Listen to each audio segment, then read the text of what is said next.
Woo!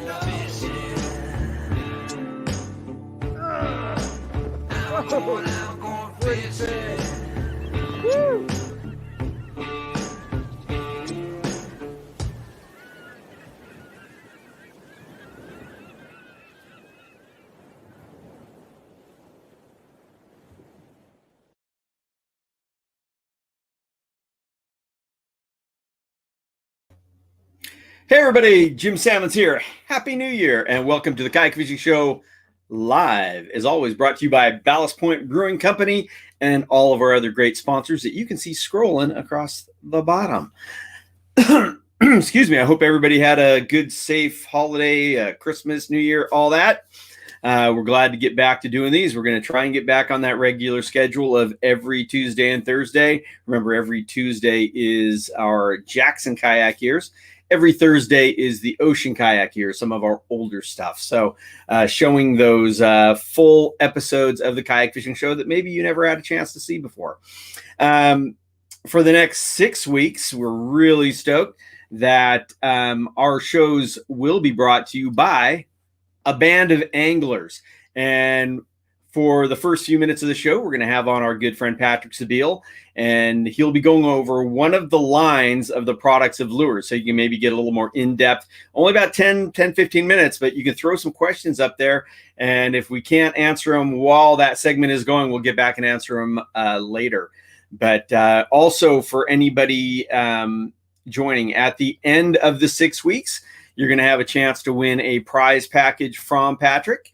Hand-picked selection of lures, and also for the first segment of for the first 24 hours after this show airs, you'll have a 20% discount at abandofanglers.com on any of the hyperelastic lures. And that's so with no further ado, like I said, we're going to Patrick about the first 10 minutes of the show to go over his lures. And remember, there's that discount code. Let me get this one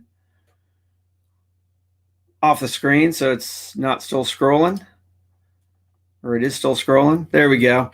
And without further ado, my good friend Patrick Sabile, we've already discussed. So before you jump in and say Patrick doesn't look good, Patrick's a very handsome man. He always looks good, but we've had some issues. He's got a satellite, so we're going to try and rectify that by the time he's on here next week. Maybe get a little bit better location so you can see him better. But today, Patrick, you're going to talk about, probably the lure that you've got that I use the most, which is your hyperelastic. And so without any further, I'm just going to hand it over to you, give you the full screen. And please, people, throw some questions out there. And like I said, if we can't answer them right away, maybe Patrick can jump in later and answer your questions about the products. Patrick? Sure. All you. Love to. Hey, thank you. And hello, everybody, live or the people who will join us later. So this is the new Band of Anglers catalog. You can see your own version online. Go on our website, www.abandofanglers.com, and you'll see the link. You can download, you can look at the catalog and see the entire range. So today, as Jim mentioned, he really loved the hyperelastics lures, and we decided to start with that brand. So first of all, the hyperelastics lures have one thing in particular. They are soft plastic, and they are made of very interesting material that's named soft tough. So soft tough, basically soft plastic and very tough. So I know you've probably seen several long-lasting soft plastic. So by itself, long-lasting soft plastic are not exactly new. And to name them, Z-Man have done a fantastic job. I really love their product. I love a lot of lures on the market. So when something is good, I like to say that Z-Man are great. They've done a good thing.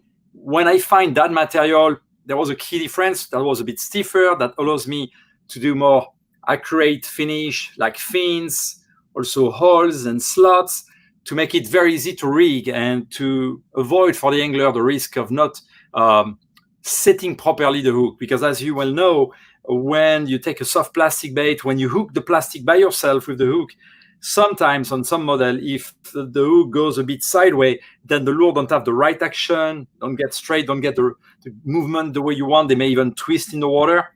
So that was one of the reasons I wanted something that allows me for a wider opportunities of setting the hook properly on the bait, having all the time the action I was looking for, and definitely to have great swim action. So that soft turf material, really long lasting, and I developed through using that material several models. So the first one I want to show to you is this guy. So the name of it is the curly min. Well, curly for curly tail, obviously, min because the front part of the lure looks like a minnow. It's a curly tail, and you may think, well, it's just a curly tail. There are many out there. That's very obvious. Well, that's very interesting because the softer material, I didn't mention one thing, it's very buoyant. So thanks to that, using the overall shape, using a curly tail, it allows for the body to have actually a swim motion side by side. So that means whether you use the top water version, which is that one that comes with a wide gap hook, and you have also a ring in the nose where you attach the line for maximum freedom. When you retrieve it on the top, it makes a wake. So actually the tail works on the top, makes a wake, but you also have that build minnow action where the body move right, left, right, left. We also have the same body with what we call the swim bait model, which have a wide gap hook that's weighted. So in one case, the top water version means when you stop reeling in, it totally floats on top. And it's perfect to replace a frog. It's very, very snagless. You have a big deep cut in the back. So the hook is actually not hidden by itself. That means the hook point is not buried into the plastic, but it's hidden into that deep cut. And that's why the hooking ratio is pretty good. So you can cast like in lily pads. You can cast in the kelp if you're in saltwater for calicos and stuff like that. And when you have the bite and you set the hook point really exceeds very, very well that bait. And because you have that action where it floats, not only you can use it on top water, but you can also rig it on a Carolina rig or on a Texas rig. Meaning on a Carolina rig, for example, say you have 1 or 2 feet long leader, you can drag it very slowly when the weight can drag on the bottom, but actually your curly min will always be above the bottom and swim above, which is much better and much easier for the predator to be able to see it and to target it. That's one thing. On a Texas rig, one of the great things, if you fish into logs and rocks, or also in the kelp in saltwater, well, you know whether you keep that Texas rig weight, bullet weight moving, sliding, or if you put something that you pinch into to keep it together with it, you know that when you make pause on bottom, that bait will always float like this.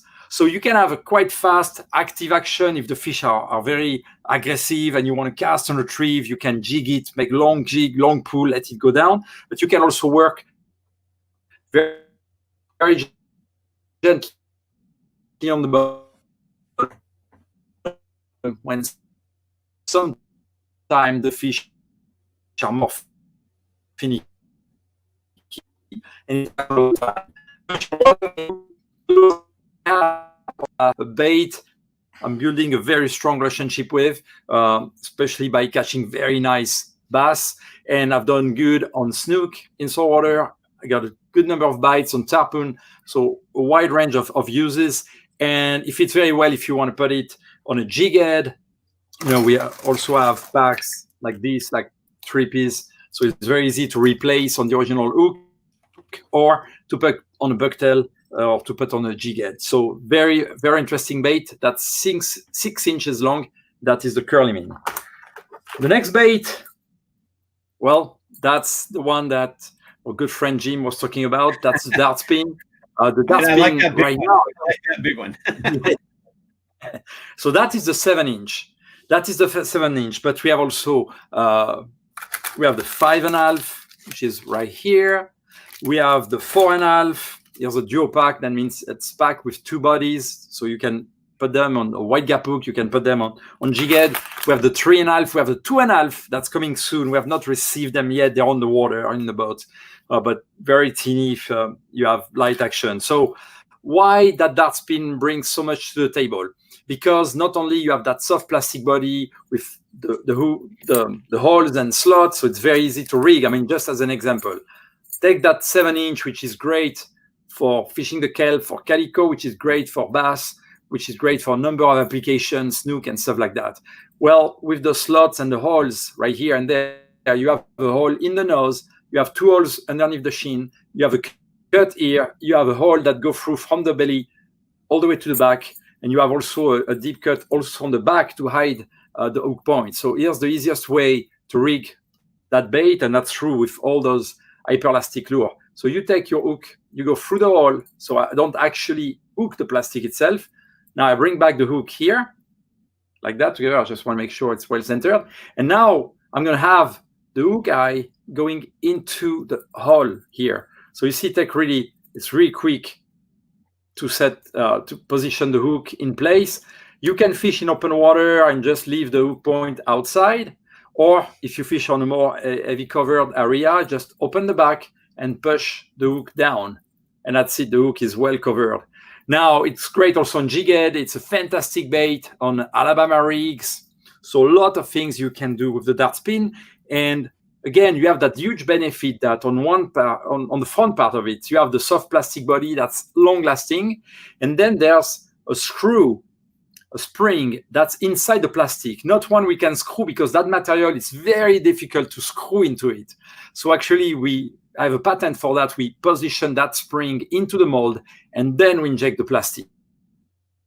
And after that, we add a swivel, a split ring, and the blade. So now you have the benefit of a blade that spins, that creates turbulence, which is the main factor for the predator to feel the presence of a prey, create flash. And then you have the soft plastic with all the benefits of the softness, of the different ways of being rigging. That's why the dart spin, it's such a wide range bait that you can use everywhere. Fresh, saltwater, light tackle, heavy tackle. That's actually the lure that gave me the best result for a couple of years now on both tarpon and snook. Well, obviously I live in Florida. There's no many calicos right here. But in the Northeast, striped bass anglers, really are catching tons of them. So several options. More recently, a very, very close bait to the dart spin is the dart prop. So we actually launched the dart prop at the ICAST last summer, and we won the best soft plastic category with the dart prop sinking model. So we have a sinking, we have a top water. The one I'm showing you now is a top water. There's no weight. The sinking have a moving weight. But what is the difference with the dart spin? Well, dart spin have a blade which create those turbulences and flash, when in fact the dart prop, well, guess what? If I can grab it, I have a propeller. So now you have a prop bait. Like, there's a number of different type of prop bait. You can think of the spy baits. You can think of more active like mirror lures and different brands, but they typically come as a hard body and 1 to 3, small treble hooks. But actually, one of the best place to use a prop bait is on the top or on the side of structure like grass, weeds, lily pads. And the problem is, once you hook a fish such as a bass, and if that fish goes and dive into, now you have the problem that maybe one of the other treble hook may snag into the cover, and now you lose your fish because you can pull away from that. So here you have the benefit of pretty much every single soft plastic bait where you have a big wide gap hook. So once you set the hook, that's the only hook that's in there, that's hooked in the fish mouth, and there's nothing to worry about the second treble hook. So it's great for both fresh and saltwater, and it exists only in 5-inch long at the moment. So the top water version, no weight, perfect to be able to work it slow to medium speed on the top and make some flashes and pop, the typical action that a prop bait gives you. And the sinking one, which have a moving weight, which is great because as you know about mass transfer, which is typical to hard lures, well, the sinking dart prop have that moving weight on the hook shank. So when you cast the hook, the weight goes on the bottom of the hook. You make a better, longer cast, more accurate, and then the bait sinks and rolls on the fall, which is very attractive with the prop spinning around. So you can fish at different level, and you still can fish on the top if you reel it pretty fast. That sinking one will work. And we also have the replacement. You're already up against the line, and I got the other thing. I know I knew it would be hard to fit you in a short time because you love to talk and you've got so many great products. I want to remind people about the discount. So again, use the discount codes that are up on the screen right now for the next 24 hours for a 20% discount and 15%. And again, if you people want to throw some questions up here, I'm sure Patrick can come back and answer them while we are airing our episode. But I gotta remove you from the screen now, Patrick, because I got my buddy Jose waiting. Thank you so much. Thanks, man. And we will see you again next Tuesday. Surely. See you next week, guys. Okay. Well, Patrick is very passionate about what he does, and God knows I love his lures. I've been using them for a very long time, and it's so great to be working with him for all these years. So, with no further ado, I'm going to bring up my friend Jose Angel from Cedros Outdoor Adventures. Jose, how are you, man? Hey, everybody. Thank you for having me. Yeah, your picture is a little bit clearer than Patrick's was. As I was mentioning, people, Patrick was on satellite, so unfortunately it wasn't super clear, but everything else should be good to go here. Well, I'm setting up, Jose. Why don't you tell us about Cedros Outdoor Adventures, maybe a little brief history about the island and what you've got going on there? Well, I couldn't hear the last part of your question. Could you say it again? Tell us about Cedros. Okay. I can do that. Well, Cedros is an island in the Pacific coast of Baja California. It's a pretty big island. I think it's the third largest of Mexico. And most of the people on the West Coast, most of the anglers of the West Coast knows it because they've been visiting the island for decades. It's a very cool destination for fishing. You can find a good-sized yellowtail and plenty of yellowtail. You can find a lot of calicos, which it seems that Patrick have all the gear that anybody can need for that. I like them. I like his stuff.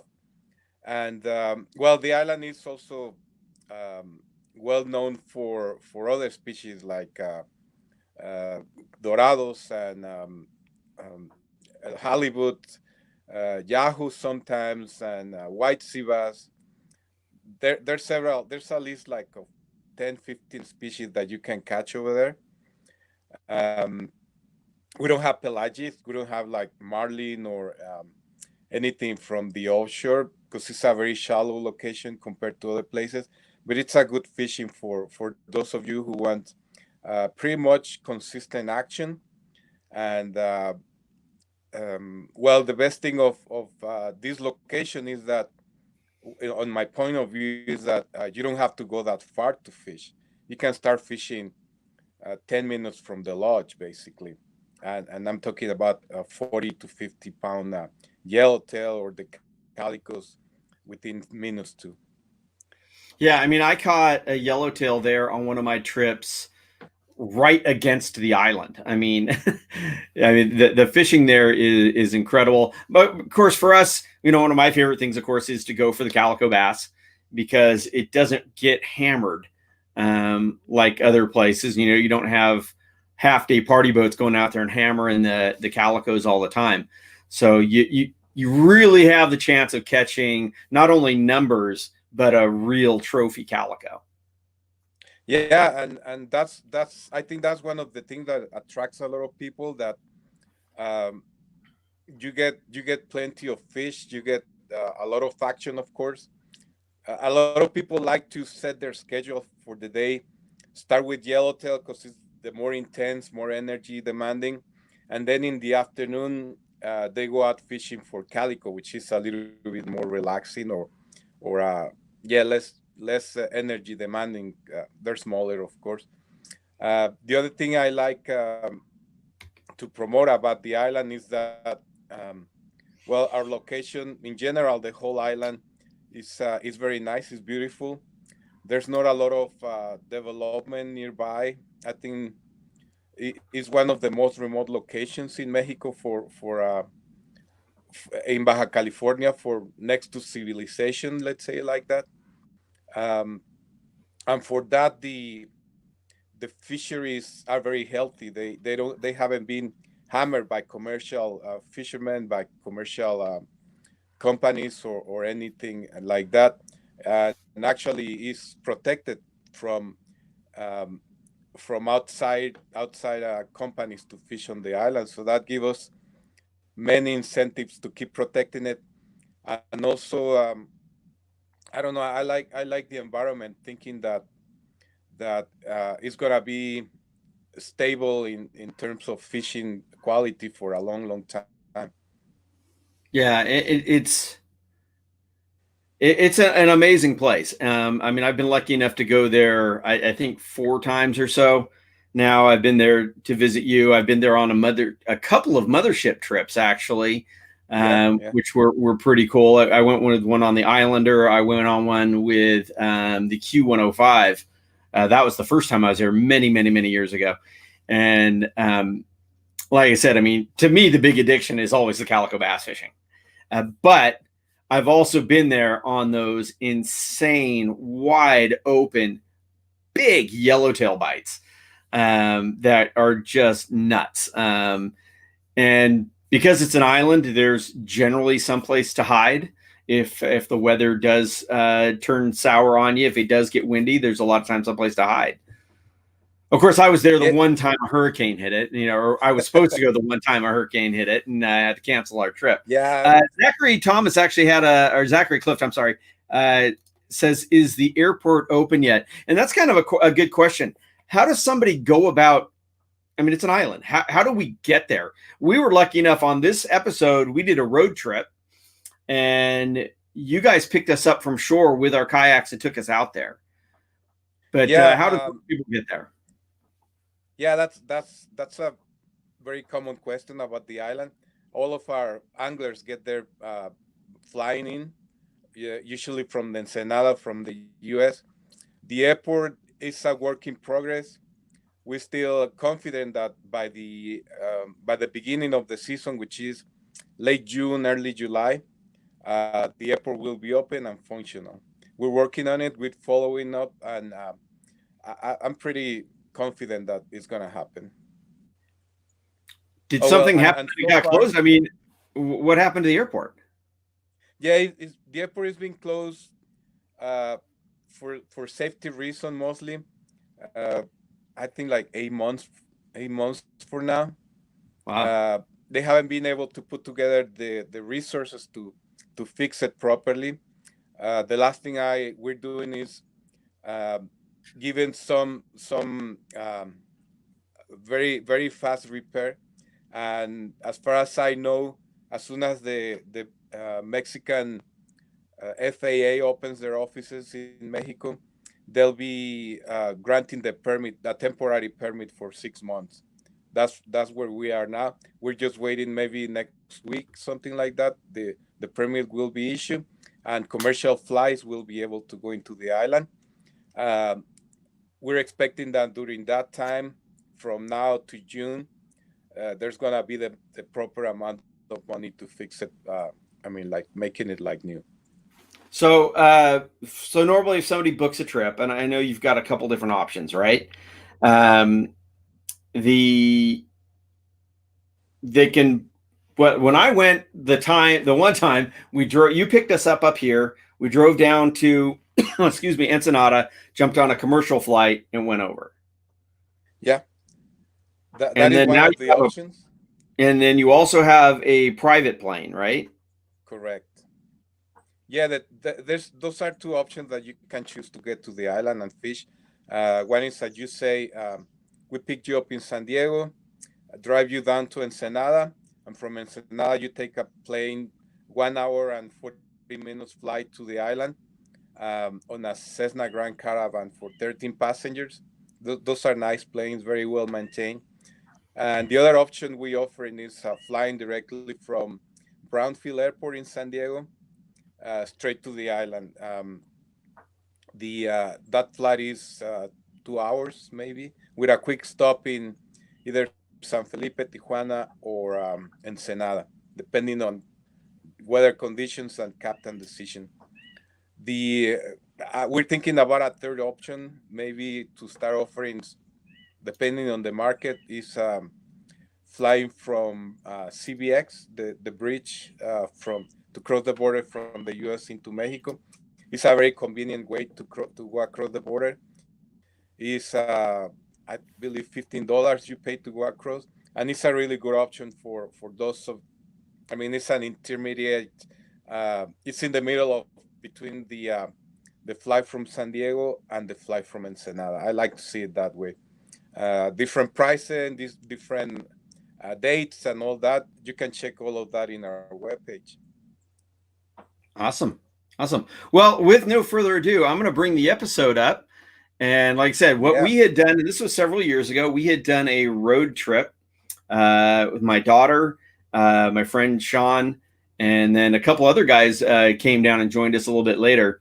And we had actually gone down to Mexico, or down through Baja, went down to Mag Bay.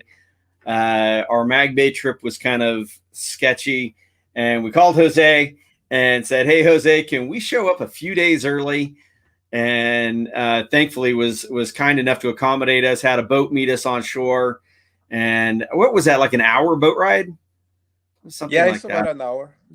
Yeah. So about an hour boat ride. We were able to load up all our gear and our kayaks on a panga, and they ran us out to the island. So we had our own gear, which is cool. It is nice to have your own kayaks. I know you do have kayaks at your place. I know because I gave them to you. Yeah. Still there. Functional and everything. They're good kayaks. Yeah, they're all Jackson kayaks, and I believe they were Cuda 14s is what I left down there. So anyway, with no further ado, let's get this episode rolling. This week on the Kayak Fishing Show, we are out at Cedros Island with our good friend Jose from Cedros Outdoor Adventures. I brought along my daughter, I brought along my good friend Sean, and a couple of members of the Jackson kayak fishing team. We are chasing after big fish in some really rough conditions. Stick around. This show is awesome.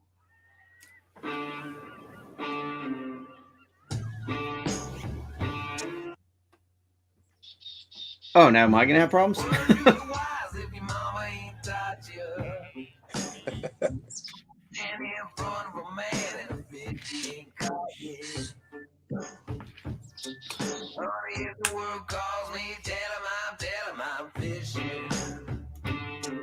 Yes, as is typical, as I recall on this trip, not the entire time, but we had some days of really, really heavy wind. Yeah, you always bring the bad weather. I am the king of bad weather.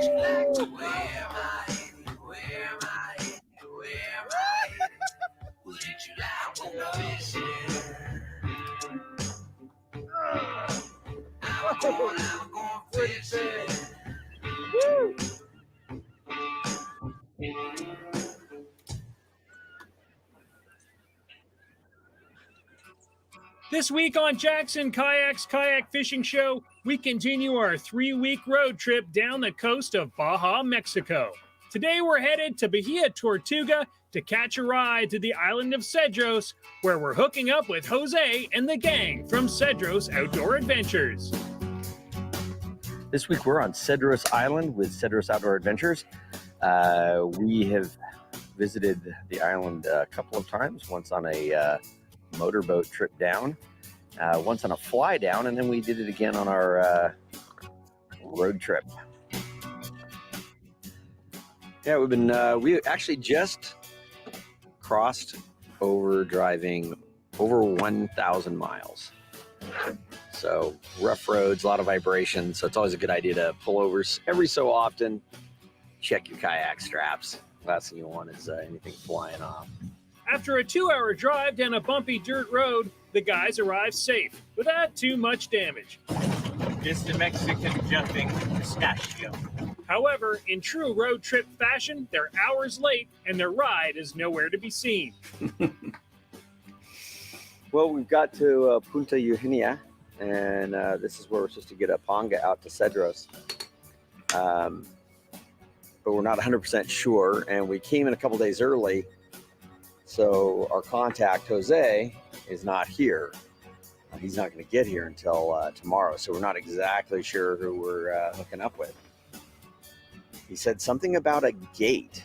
because the people at the gate will know. We're trying to get some boats to get over to Cedros.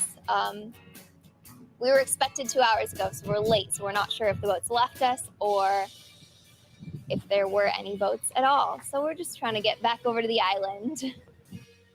The guys are saying that they're going to call. They don't sound too confident about it, but we're hoping it'll go over well.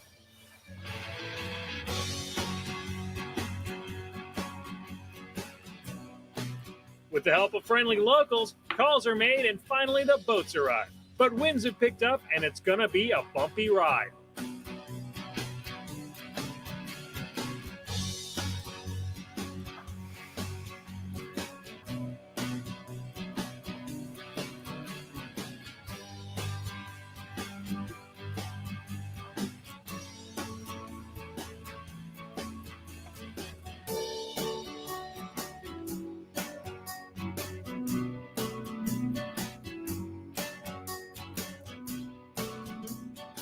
Wanted to come back because Jose is such a great host at Cedros Outdoor Adventures, but he built himself a new lodge here that he invited us to come see, and well worth the trip. His new place is absolutely amazing. You know, forget whatever you're doing out on the water. Being able to sit at this hotel out on the patio overlooking the ocean every evening is fantastic.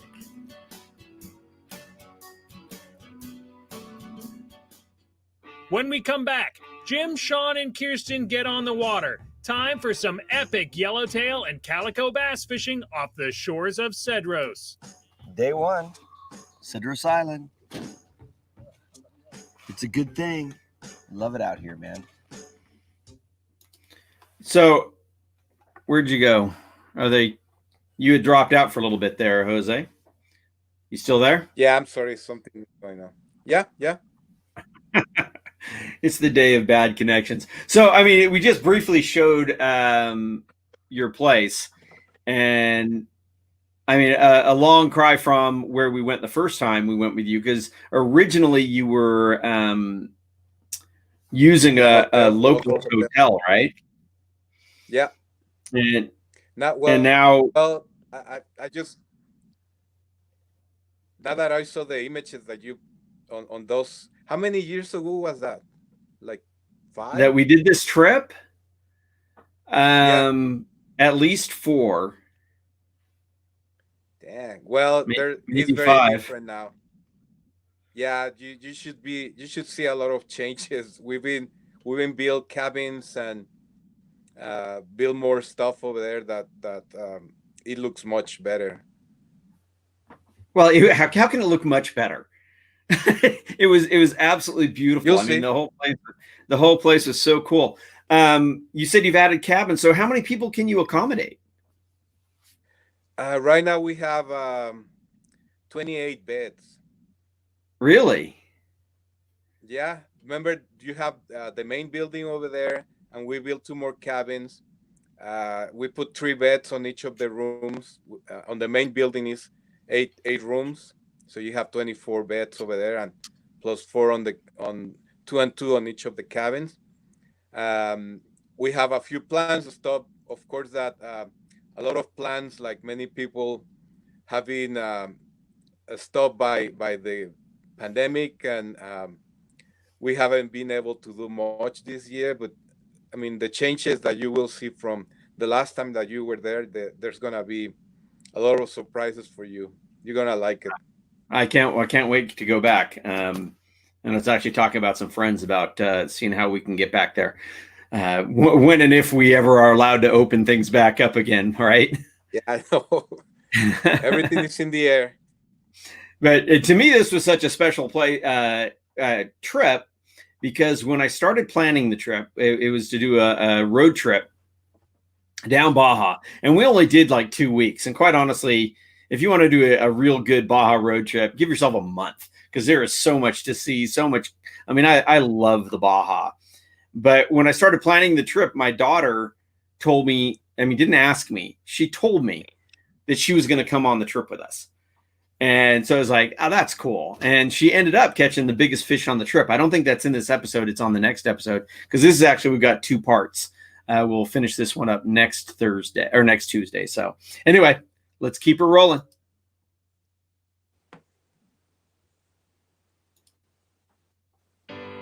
Welcome back. This week we're on Cedros Island off the coast of Baja with Cedros Outdoor Adventures. The guys rise early in anticipation of day 1 on the water. I've had some awesome trips to this place, and looking forward to another one. It's going to be a fun adventure. Calico bass, lots of yellowtail, maybe even some white sea bass. I've been catching white sea bass out here too. So. Nothing wrong with catching a white sea bass. Probably white sea bass in Spanish means delicious.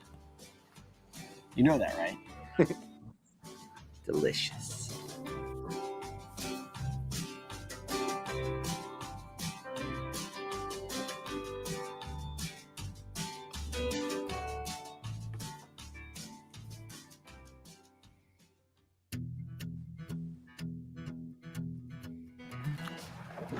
Oh, toad calico. Look at that, brother. That's a quality calico bass. Woo-hoo! That is a nice calico. I guess we were too lazy to get out of the kayaks that Did some morning. unusual stuff on this trip. We went outside actually looking for yellowtail, and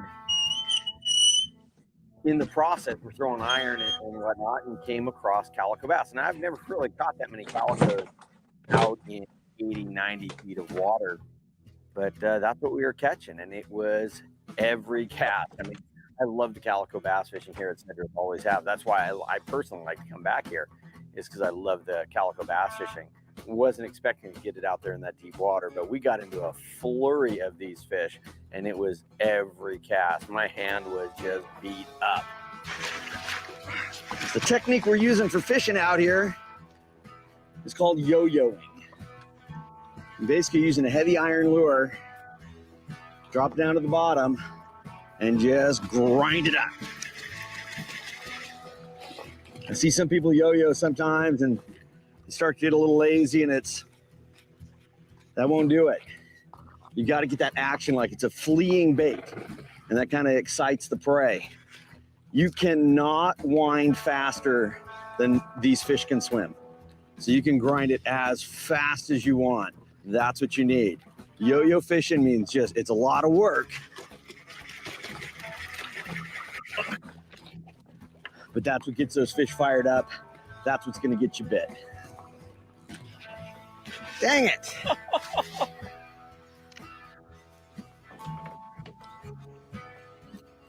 What do you think you caught, John? I'm going for halibut, maybe, or possibly a whale. But it's probably a calico. I bet you're right. There he is. At least they're way more fun on the lighter gear. Man, he just drilled that swim bait. Look at that one, Will. Woo, woo, woo. Those are solid calicos, man.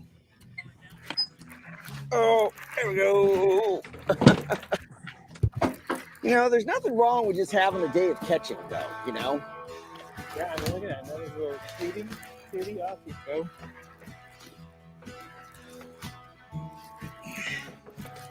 Just like to get some of the larger models. This one I got some grandes over there, man. Well, that one that just came unbuttoned was a good fish. You caught another one? I did.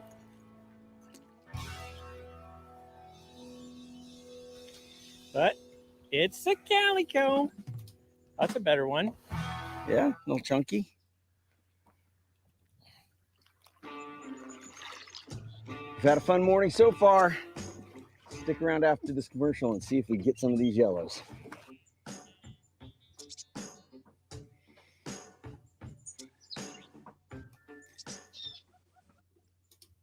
Yeah, so as I'm recalling now, because you got to kind of go back and remember the trip. this way we had a lot of really warm water, so there wasn't a lot of kelp on the inside. So there wasn't that where you would normally fish the calicos, either in the kelp beds or you're in the boiler rocks, and there was really not much kelp. So we went out fish deep and we were yo-yoing for yellowtail, but we just happened to get on a spot that was just wide open calicos in deep water. So that's why we're using kind of heavy gear, much heavier gear than you would normally fish for calicos. But hey, if you can go out there and just catch fish, works for me.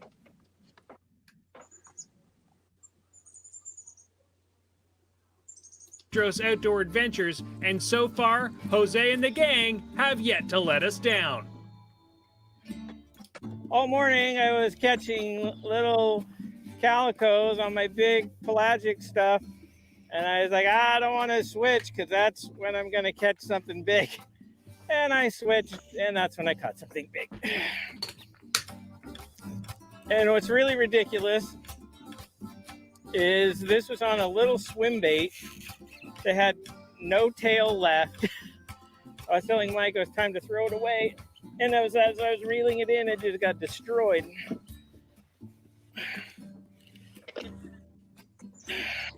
All right, I'm a leader. Oh, there it is.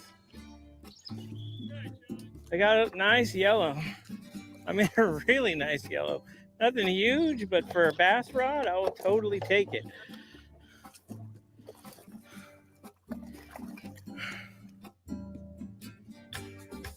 You know, I like to have my thumb up, just a straight lift. Wait till it's really circling by the boat, which he's not quite doing yet.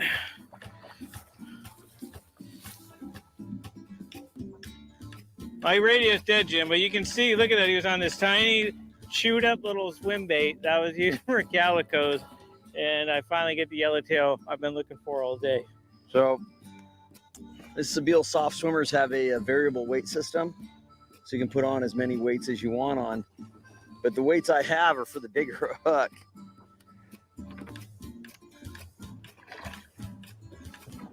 I didn't have any of the smaller hook weights, so they slip a little bit on there. So use a little super glue and glue it on there. Also, when I put the plastic on, I'll super glue the plastic onto the hook so it won't slide as much. Keeps it from, when a fish short bites it, a lot of times I'll grab it by the tail and pull it off, and then your plastics get worn out very quickly that way.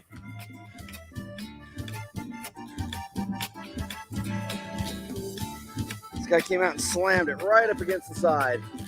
That beautiful calico bass.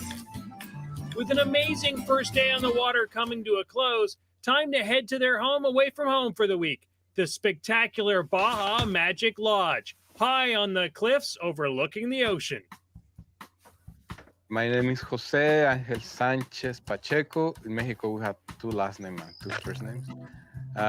We're on Cedros Island, which is the island in the Pacific coast, right between San Diego and Cabo San Lucas, to give you an idea. We are the belly button of the peninsula to the west. Wanted to come back because Jose is such a great host at Cedros Outdoor Adventures, but he built himself a new lodge here that he invited us to come see, and well worth the trip. His new place is absolutely amazing. Forget whatever you're doing out on the water. Being able to sit at this hotel out on the patio overlooking the ocean every evening is fantastic. Jose and his family have a deep love for the island of Cedros, and they show it by making it their mission to protect the island's natural resources and creating jobs for the local economy. After spending more than 30 years as a marine biologist, he created Cedros Outdoor Adventures, a company specializing in fishing, diving, and ecotourism with a commitment to protecting the island for generations to come. This company initially was an ecotour, but then people start asking for fishing. And that's what guided us to what the client wanted. in the beginning we started with nothing, basically. But then people on the island help us a lot. Friends help us a lot. They encourage us. And then we started by renting boats. Now we have boats. We started by renting a hotel in the island. Now we have our own place.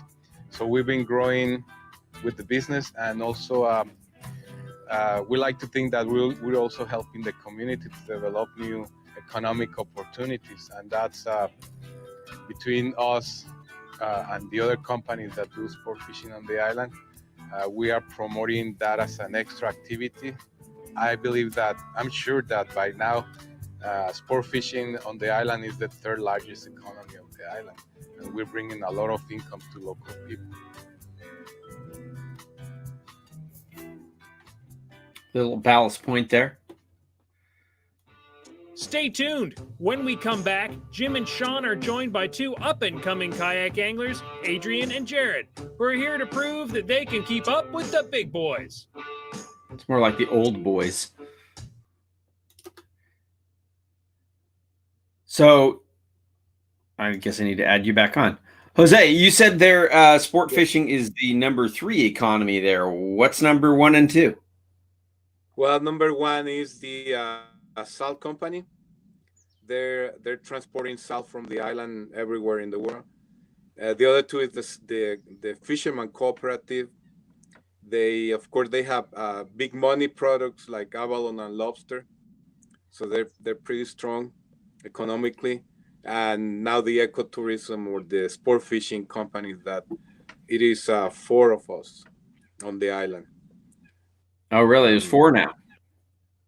Yeah, it's been 4-ish. Yeah.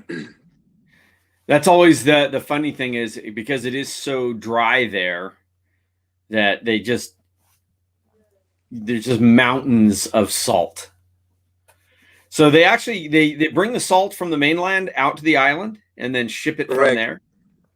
Yeah, from Guerrero Negro they bring barges loaded with salt, and they just pile it up on the island, separated by the size of the grain, and then send it to whoever buys it anywhere. They can take it to Brazil, to Europe, Canada for many uses. The salt, it's incredible to know how much uses the salt, regular sodium chloride, how many stuff they can make with that. Right. And because Cedros is so dry, so they can just, of course, it's so dry, but the one time I was there, it rained. Yeah. my luck. Try not to invite you very often because we get hurricanes.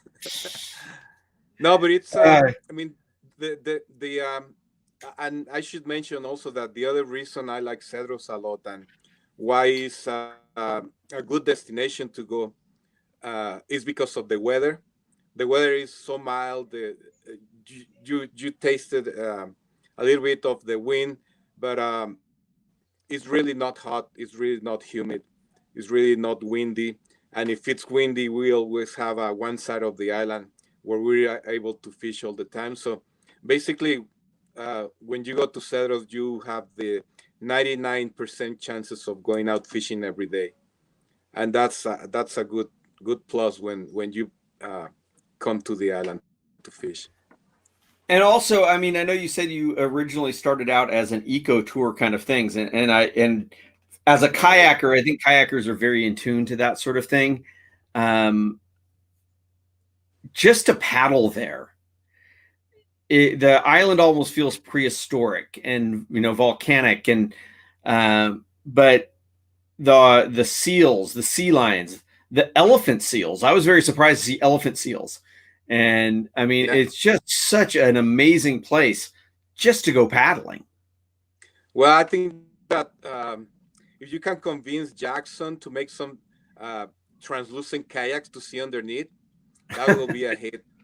That'll be something that you can, because the kelp patties, the rocks, the whole place is just incredible on the water. It's really something that you can profit from it if you bring the right people and the right equipment. I've been thinking really seriously about building a boat and putting a glass bottom I don't know how to do it. I'm just trying to think about it, but I think that'll be something that people will Well, look forward the to. water there is so clear. Yeah, And imagine that's because it is volcanic, so there's not as much sediment in the water. But like I said, just an amazing place just to go paddle, let alone the fishing. And the free diving is great. When I did the one mothership trip, we had several free divers with us, and they just slayed the big yellowtail. And I mean, just, like I said, just a beautiful place to dive. yeah. Some people is we have some groups just to spearfishing and look on the water, and also some of the local kids to start doing it, and even some of them have their own YouTube channel. Oh, They're really? really popular. They're doing great. Yeah, I'm very happy for them because they have of course, not only the catching or the fish, the what you can see on the water is just so nice. So there's everything down there. It's really cool. Yeah, it's just making me want to go back. You can go whenever you're ready. Whenever it opens. Yeah, that was true. Welcome back. It's day 2 on the island of Cedros. Jim and Sean are geared up and ready to hit the water. Late last night, they're joined by friends Jared and Adrian, who are stoked to get out there and pull on some big yellows. Go on the kayak, put a bait in, and paddle slow. And then when the fish hits it, take it out of the rod holder and then flip it into gear. Cedros is amazing. It's a lot bigger than I thought. And the fish are like... So I'll pause that just very briefly. Why my daughter did that little instructional is because literally like just before this trip, I had taken her out and she'd gotten a really nice yellowtail out off La Jolla, and she had thrown the reel in gear while it was still in the rod holder, and it yanked her over. But she held onto the rod, got back in the kayak, and we landed the fish. So that's why she gave her little instructional there on the proper way to do it. Yeah, I need to write it down.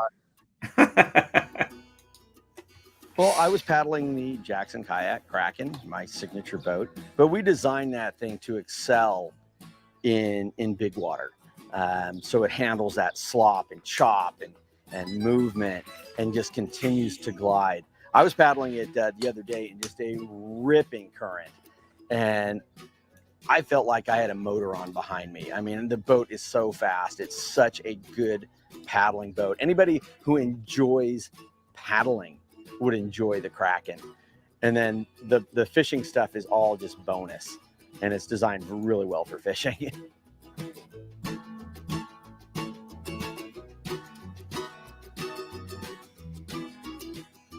Fishing some live bait today. We actually found a huge school of really tiny sardines, but there was some nice mackerel in the mix there. So we've got live bait on, and we're going to see if we can get a yellow.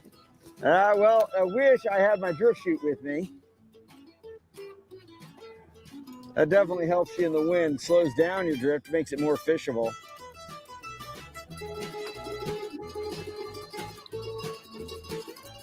Just got to pay attention to what's going on because we're getting blown into the beach. Yeah, got it. Look at that. That is a quality calico bass. If you're fishing in the boiler rocks, it really helps if you can fish weedless, like I'm doing with this soft swimmer, because getting snagged in the boiler rocks in a kayak is a real problem, because then you got to drag yourself into the danger zone.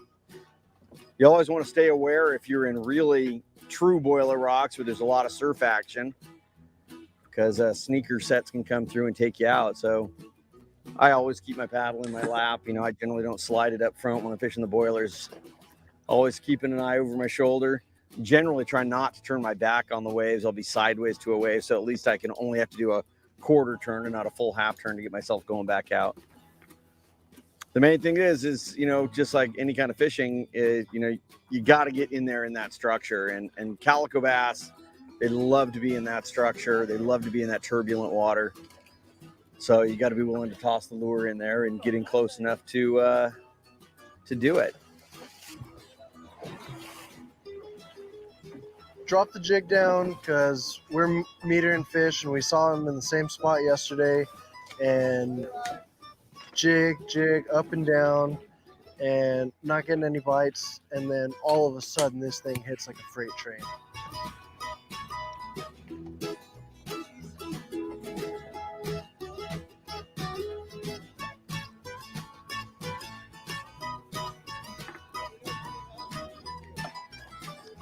So I hooked up that halibut, and at first I thought it might have been a yellowtail. We're jigging, yo-yoing for yellowtail, and this thing just hit. I'm like, okay, I'm on. And felt a couple head shakes.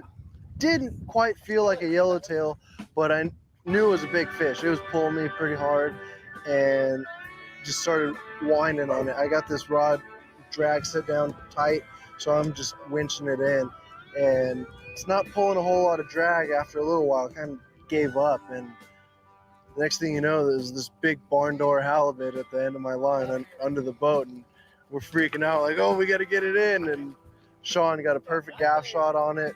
Woke up, got its second win right there, but we got it on the boat, and that's what matters.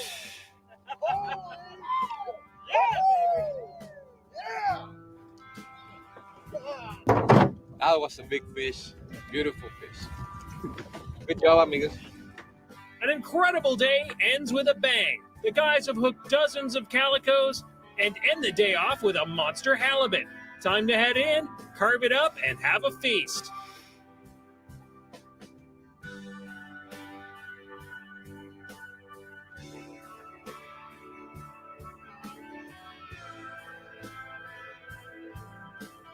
He's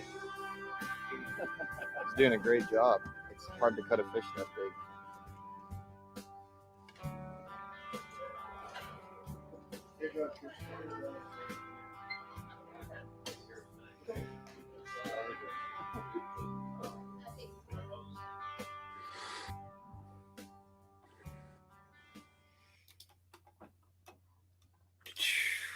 Well, there we go. Nice. You said Very at nice. that time, I remember you were saying that was one of the biggest halibut you'd seen caught there. That still, yeah. Yeah. I haven't seen anything bigger than that. Yeah. Remember how many pounds was that? I don't, but it was big. I don't remember the weight. You have did the I? photo in the shows. Oh, really? Yeah. Yeah, I mean that was a great fish. So I didn't make up a banner. So if people want to look into Cedros, and for people who are watching, part 2 of this will be showing next Tuesday. But if somebody wants information about Cedros Outdoor Adventures, Yeah, sure. Of course, the website is cedrosoutdooradventures.com. I know whether you will find email, telephone numbers, all kinds of ways to communicate with us. And you can check what dates you want to go. We're starting this year. We're gonna start in July, August, September, October, and we're thinking about opening November because this year November was very good. There were some fish in December, but November was really, really good for yellowtail and calicos. yeah, September, October are like my favorite. But I mean, like you said, November was such a beautiful weather this year that Exactly. Yeah. That's why we're thinking about opening also November. For some reason, it seems that the season is getting late. Remember, I don't know, 4 years ago, maybe 5 years ago, June was really good. Now it's moving to July, a little bit later. So now we're looking at November being also really good. So for some reason, fish stay there longer, get there later, and we just moving according to the present. and the calicos are always there. Oh yeah, and also the white sea bass, they don't have a season. Dorado will be more like August and September, the warmer months. Yahoo, who knows? Those things are hard to predict. Well, the same with white sea bass. But yeah, you know, there's like Jared said he was looking for yellowtail and he got a halibut. So there's a lot of fish over there. Yeah. Yeah, such a great place. So, Jose, I appreciate you being on here today, and try to stay warm up there in Idlewild. It's fine. I'm just wearing a sweatshirt. And yeah, Happy New Year, Jim. Thank you for having me. My dog is here.